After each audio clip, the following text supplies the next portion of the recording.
Vous dites sûrement que le marketing de l'éphémère, c'est temporaire. Eh bien non, selon la définition, l'éphémérité d'une chose, d'une sensation, ça consiste en sa durée de vie très courte qui n'a pas le temps de laisser son empreinte ou un souvenir. Néanmoins, par marketing, l'éphémérité, c'est un format temporel qui mobilise efficacement l'attention et favorise l'engagement du consommateur tout en démarquant la marque de la concurrence. En effet, l'éphémère, ça suscite l'engagement et l'achat dit plaisir. Du coup, ça peut porter à confusion si on se dit encore que le marketing de l'éphémère, c'est temporaire, et bien non, on peut viser le durable. Car en effet, on peut introduire l'autre terme alors qui est l'échéance. L'échéance a un effet puissant sur le consommateur et surtout, elle attise la curiosité. On a le sentiment d'appartenir à un cercle de privilégiés et d'entretenir une relation exclusive, intime et authentique avec la marque et l'entreprise. Les marques l'ont bien compris, en effet, depuis plusieurs années, on peut constater un essor des publicités éphémères avec des offres flash, comme par exemple jusque 22h, moins 20%, etc. Pour donner quelques chiffres, plus de 500 millions de personnes regardent les stories Instagram, Snapchat, etc. Et 80% des personnes se font influencer par les publicités sur les réseaux sociaux. Du coup, les marques ont tout intérêt à utiliser ces publicités éphémères sur les réseaux sociaux. De plus, sur le terrain même, la durée limitée est depuis longtemps l'objet de la convoitise. On peut parler des actions promotionnelles sur les points de vente comme les soldes, etc. Ça déclenche la notion d'urgence chez le consommateur. Le principe de la notion d'urgence, c'est simple, c'est offrir des promotions attrayantes pendant un temps très réduit et mettre en évidence le temps restant afin de donner aux utilisateurs le sentiment qu'il est urgent d'acheter pour profiter de la promotion. Et du coup, l'urgence, c'est une des techniques les plus importantes en optimisation des conversions. En effet, ça peut nous faire penser que si ces personnes passent à côté de cette offre, elles vont pouvoir le regretter. Et en effet, le regret, c'est une réaction émotionnelle consciencieuse et négative concernant des actes et des comportements personnels du passé. Donc là, ce serait ce que le consommateur n'a pas pu avoir, par exemple. Du coup, pourtant éphémère, de nombreuses marques persistent dans les souvenirs des consommateurs grâce à leur publicité sur les réseaux sociaux. Donc on a un paradoxe entre l'éphémérité et le temporaire, et ça nous donne la problématique suivante. Donc voici notre problématique initiale de mémoire, comment l'éphémérité impacte le processus de mémorisation tout en créant des émotions qui augmentent le souvenir de la publicité. Donc pour y répondre, voici notre plan de revue de littérature avec dans une première partie l'analyse du souvenir de la publicité de la marque dans une approche émotionnelle et affective, en voyant la rareté, la théorie du FOMO avec Fear of Missing Out, ou le regret, et enfin dans une deuxième partie l'analyse du souvenir de la marque dans l'approche cognitive avec l'effort de traitement et la surcharge d'informations. Donc voici les articles que nous avons étudiés pour notre mémoire. Et donc dans une première partie, l'analyse du souvenir de la publicité de la marque dans une approche émotionnelle et affective avec la théorie des marchandises de Brock et Lynn qui montre que les consommateurs ont un plus grand désir pour les biens rares et les considèrent comme ayant plus de valeur et leur accordent plus d'importance. Et donc les publicités éphémères créent un désir chez les consommateurs qui est augmenté par la rareté de ce produit. Et donc les consommateurs vont y accorder plus d'importance et vont par conséquent avoir un souvenir plus important de la marque, ce qui va augmenter son souvenir. Ensuite, toujours dans l'approche de rareté, on a choisi de se servir de la théorie d'unicité.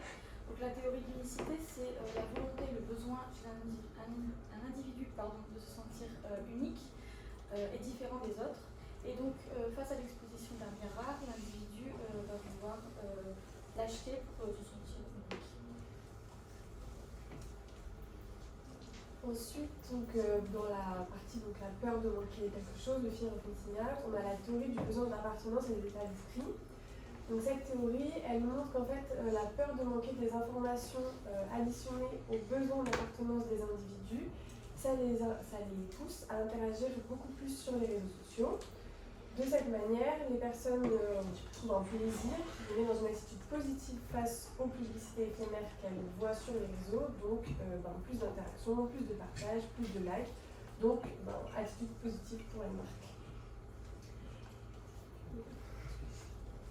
Donc dans cette partie, on va s'attaquer à la théorie du regret, qui explique donc que l'anticipation d'une occasion retardée ou manquée d'acheter un article va causer un regret anticipé.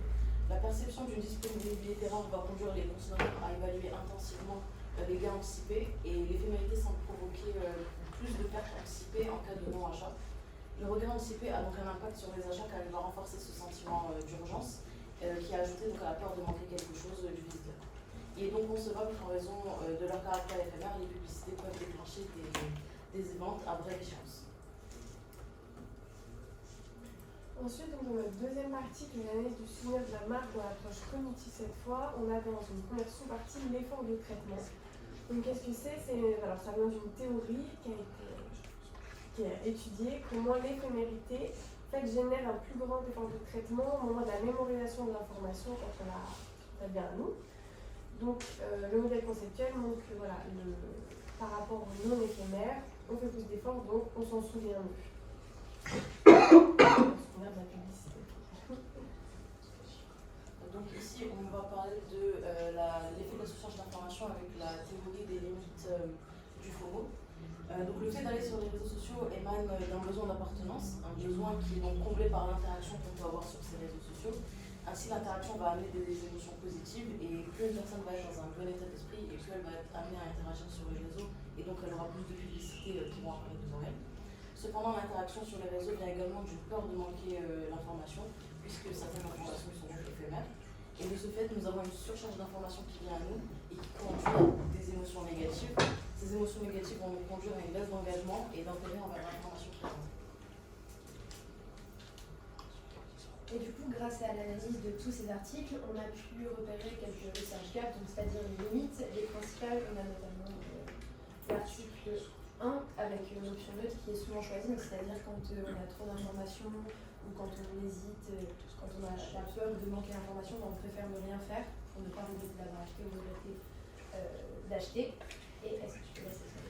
Et notamment également, on voit dans l'article 3 et l'article 5 que la limite principale, et ça dans beaucoup d'articles, c'est quels sont les aspects négatifs de l'éphémérité. Dans tous les articles, on voit que c'est génial, etc.